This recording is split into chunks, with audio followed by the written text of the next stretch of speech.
जब चुंबक से चली गोली। भारत का नया रेलगन सिस्टम युद्ध का नक्शा पलटने को तैयार। सोचिए, कोई बारूद नहीं, कोई धमाका नहीं, फिर भी एक प्रोजेक्टाइल ऐसी रफ्तार से उड़ता है कि हवा उसका पीछा नहीं कर पाती। यह विज्ञान कथा नहीं, यह भारत का नया इलेक्ट्रोमैग्नेटिक रेलगन सिस्टम है। जहां गोली नहीं चलाई जाती, उसे चुंबकीय बल से लॉन्च किया जाता है। और यह वही तकनीक है जो आधुनिक युद्ध को फिर से परिभाषित करने जा रही है। डीआरडीओ ने अपने नए हाई एनर्जी कैपेसिटर बैंक और उन्नत पावर मॉड्यूल के आधार पर रेलगन प्लेटफॉर्म तैयार किया है। एक ऐसी चुंबकीय नली जहां हर सेंटीमीटर प्रोजेक्टाइल को और तेज धकेलता है जब तक वह 2000 मीटर प्रति सेकंड की स्पीड तक न पहुंच जाए।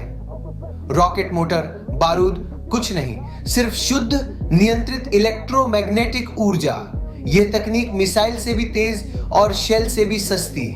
आधुनिक युद्ध में सबसे महंगा हिस्सा प्रति शॉट कीमत होती है।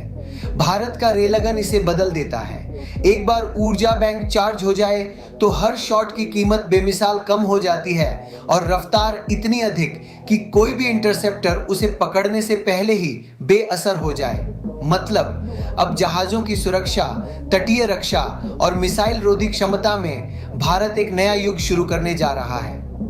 नेवी के लिए यह सिस्टम वरदान है। युद्ध पोतों पर तैनात होने के बाद यह सैकड़ों किलोमीटर तक आने वाली मिसाइलों, ड्रोन स्वार्म और तेज रफ्तार समुद्री लक्ष्यों को पलक झपकते मार सकता है। बारूद रखने की जरूरत नहीं, मतलब विस्फोट का रिस्क नहीं, और यह सब बिजली से। भारत आने वाले वर्षों में इसे डिस्ट्रॉयर, फ्रिगेट और तटीय बैटरियों में इंटीग्रेट करने की सोच रहा है।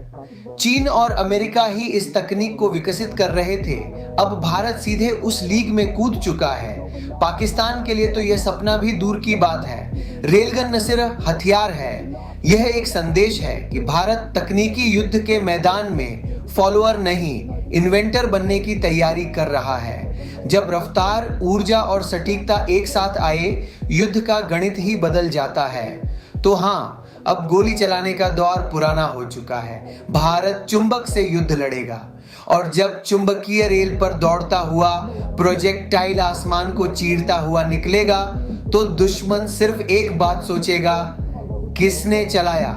जवाब होगा, भारत ने। और इस बार कोई बारूद नहीं जला, सिर्फ विज्ञान चमका।